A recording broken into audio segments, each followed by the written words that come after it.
This is the best way to play Lifeweaver in Overwatch 2. Lifeweaver excels in close to mid-range high ground control, saving teammates who've committed cooldowns and are in deep danger with his life grip, using his platform for self-peel or high ground contest, and saving your dash if you get dove on. Its ultimate is best used in trades against the enemy team, like being dove upon, or giving your tank that extra edge when he's low. Keep a wide LOS of squishies you can heal or peel, fight for high ground with your platform if possible, and fix your keybinds if you haven't already. Lifeweaver's weapon, the worst healing in the game, makes Lifeweaver charge up a healing burst, taking 1 second to fully charge. It can deal anywhere between 10 and 65 healing with a 30 meter max range. You also receive a 25% movement penalty whilst healing. First off, before I actually get onto any usage, I need to quickly cover keybinds. Lifeweaver is pretty clunky from the get-go, mainly because of the extra input you need to switch weapons. As a result, I suggest keybinding the next weapon keybind to your right mouse click to quickly swap between the two modes. For me personally,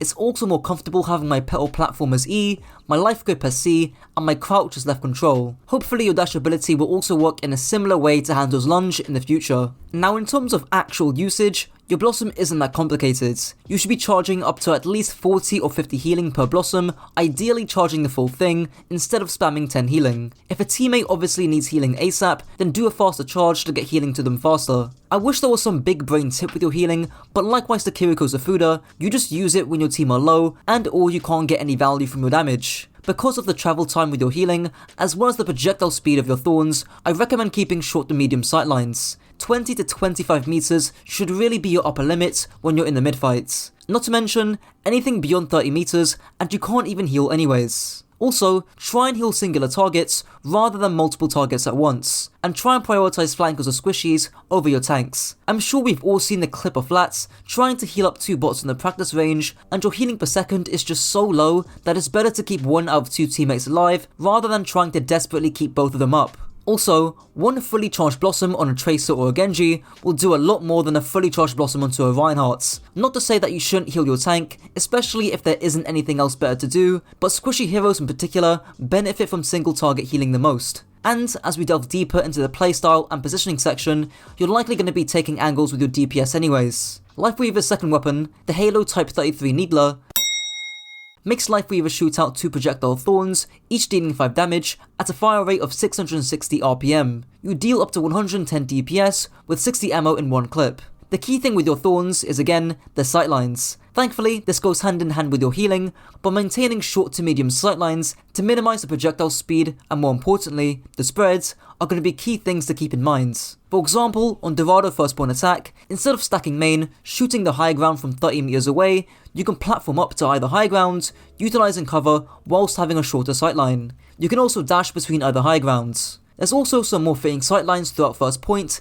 to help minimize the spread of your gun while still being solid positions to play around. The penultimate thing I want to touch on with your Thorns is your target priority. Just like with any hero, target priority comes down to who's the easiest to kill and who's the most dangerous. In my Kiriko guide, I gave this example of taking high ground on Kings or third points and shooting the soldier behind the Reinhardt. But, considering Lifeweaver's damage is much more consistent than Kiriko's, if you can't land any meaningful damage onto the soldier due to the spread, then pressuring and burning the Reinhardt is likely a more consistent and easier option. Now if the soldier was taking an angle, he then becomes a target priority, and that's because he's more dangerous when he's on an angle. And the final thing I want to touch on is trigger discipline, especially in close quarter combats. Trigger discipline just means taking up to half a second to readjust your crosshairs for more accurate aiming. Bad trigger discipline would be mashing down M1 and firing your entire clip into thin air. You only have 60 bullets in 1 clip, and if you're dueling a squishy up close, then the last thing you want is to die because you ran out of ammo. Take your time, line up your shots,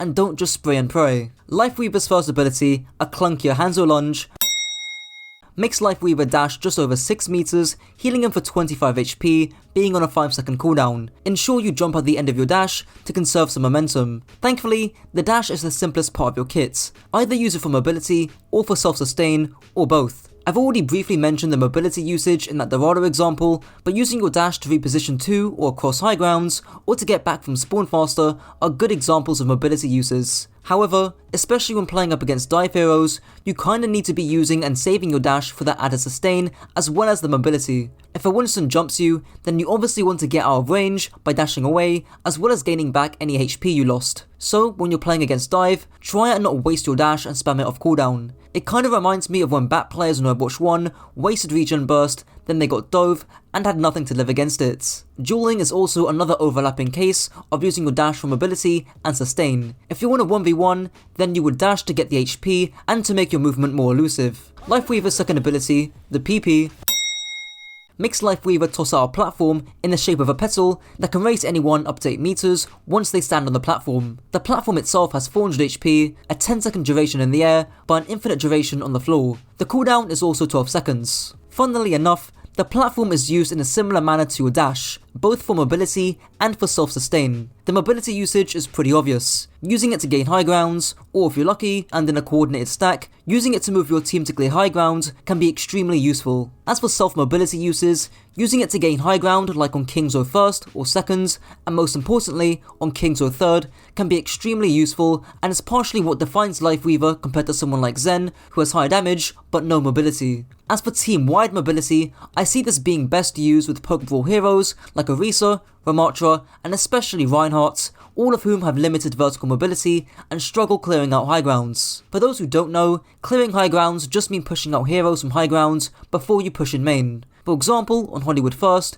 you could platform up to the high ground, clear out any DPS like a pocket Sojourn, then your Reinhardt can drop and push main. As for yourself, you could stay on the high ground too, life gripping your Reinhardt if he gets low, but more about that in the next section. The self-sustain use of your Petal Platform is also pretty simple. If you get dove, simply platform out your feet to raise yourself in the air. This does overlap a bit with mobility, but the platform also has 400 HP. I could see this being particularly useful on Esperanza, where there's no ceiling or room to block how high your platform goes. Now I do advise doing this with caution, since raising yourself in the air can make you vulnerable against hit scans, especially ones like a Widowmaker. But if you're playing against some short-range dive that features a Doomfist, Tracer, Winston, Genji, Reaper, Sombra, or even Echo, then this is definitely a viable use case. You can also pre-place your platform before the actual dive, keeping the platform out of their LOS, then when you get dove, you hop straight onto the platform. For example, on Dorado first point, you can be spamming from high ground, then if you get jumped, you can just take the platform.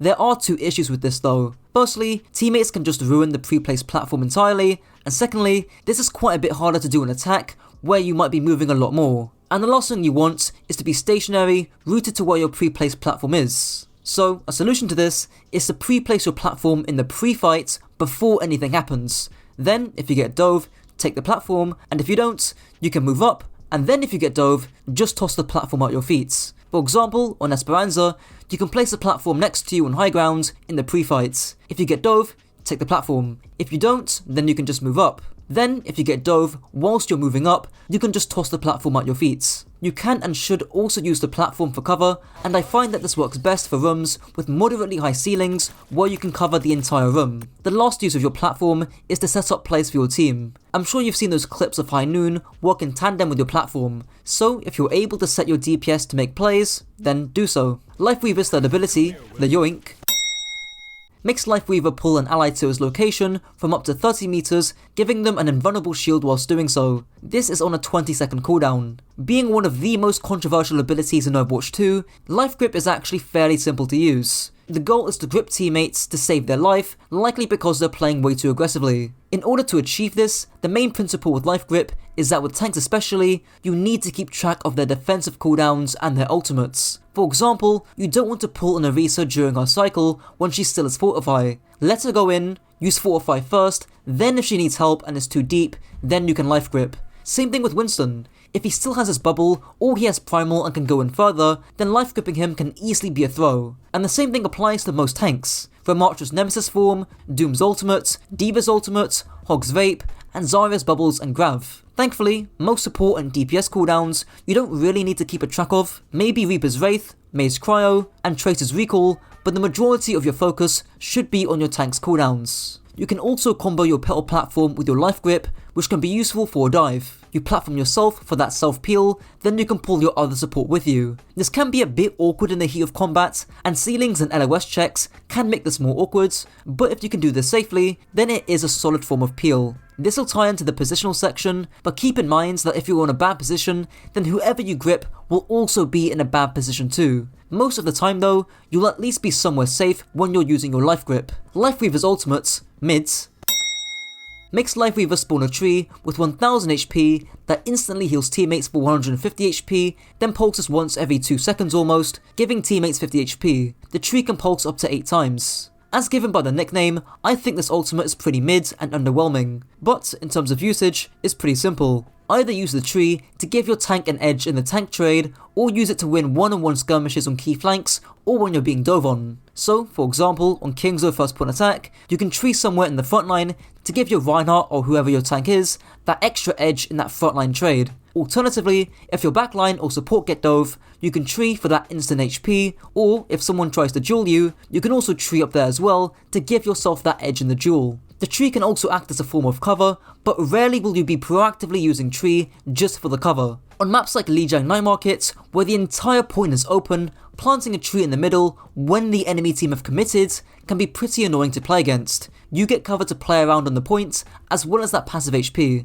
Now onto positioning and playstyle. Yes, I haven't covered as passive, because there's no actual skill in using it. Your positioning, as always, comes down to 4 key rules. Let's use this example on King Zo that I've already been through. First rule is cover or corner. Considering you have a massive hitbox, having a piece of cover to stop taking enemy damage is super important. Second rule is LOS or vision. This means that you can see as much of the team fight as possible, giving you that awareness to land those key life grips when you need to. Third rule is distance from angles or flanks to give you time to react if a flanker chooses to duel you. And the final rule is rotations. This means you can take more aggressive or defensive positions as the fight goes on, which can sometimes be done with your platform. Now onto playstyle and compositions. Honestly, Lifeweaver's playstyle doesn't really change that much against certain comps. I mean, against comps that outrange you, you're gonna have to play like a flanker, trying to split attention on short sideline flanks, but for the most part, you'll be healing and damaging from soft off angles, contesting high ground when you can, gripping your teammates when they're in danger,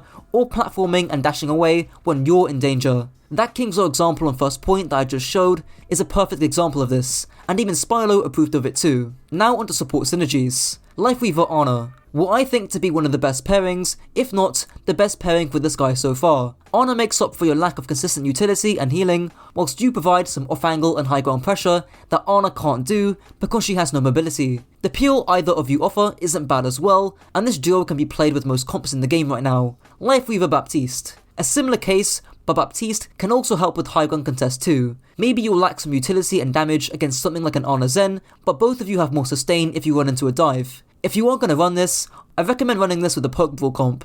Try not to run this with dive or full on poke. Lifeweaver Brig. Inconsistent healing, lackluster range, but made up for with high sustain. I think this works best with poke dive comps, since heroes like Ramatra, Orisa and Ryan are gonna need that extra healing. Lifeweaver Kiriko. Because of how versatile Kiriko is, it's no surprise that any pairing that she has can work with most compositions. Kind of a jack of all trades, but master of none kind of case here. I can see this working fine with most hybrid comps. Lifeweaver Lucio. I'ma be real, don't run this. Lucio likes to be in brawlier comps, but Lifeweaver just hasn't got the healing to play with him. Ana, Baptiste, Brig, Kiriko and Moira are all more suitable pairings with Lucio, where you can at least run some kind of brawl hybrids. Lifeweaver Mercy. Because Mercy wants to spend most of her time pocketing her DPS, and because Lifeweaver has lackluster healing, it's best to run this when your tank doesn't require much healing. I imagine this works best with some kind of poke brawl or poke dive hybrids. Lifeweaver Moira. Regardless of whether you have a TikTok Moira on your team, your general playstyle shouldn't change all that much. This works best with poke brawl hybrids, and keep in mind that your team may struggle against the utility of something like an anti-nade. Lifeweaver Zen. Pretty low healing, with Lifeweaver adding some sustain and mobility that Zen lacks. Best with full-on poke comps or poke dive hybrids, and take those angles as shown on King Zo. And that's it for the guides. If you enjoyed, don't forget to like, comment and subscribe. And if this video helped to raise your IQ, be sure to share it with your friends to also raise theirs. Until next time.